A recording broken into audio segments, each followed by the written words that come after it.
चला विद्यार्थी मित्रांनो, इथं आपण प्रश्न सोडूया मॅथचा. 7/3 भागिले 5/6 प्लस 1/3 बरोबर किती?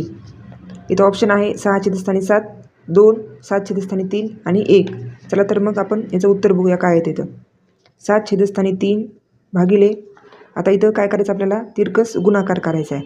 म्हणजे कसं येणार ते, कंसामध्ये 5 गुणवले 3 प्लस 6 गुणवले 1 छेदस्थानी 6 गुणवले 3 कंस बंद.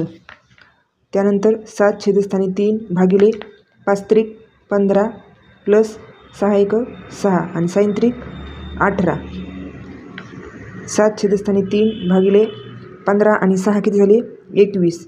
21/18. आता काय करायचं, तर भागिले चिन्ह असल्यामुळे ह्यांचा काय करायचा, गुणाकार करायचा. 7/3 मग 18 काय होतील, वरती जातील. गुणवले 18/21. इथं भाग द्यायचा. 7 1 7, 7 3 21, 3 1 3, 3 6 18. काय आलं 6/3, 3 1 3, 3 2 6. उत्तर काय आलं 2. ऑप्शन क्रमांक 2 याचं करेक्ट आन्सर असणार आहे.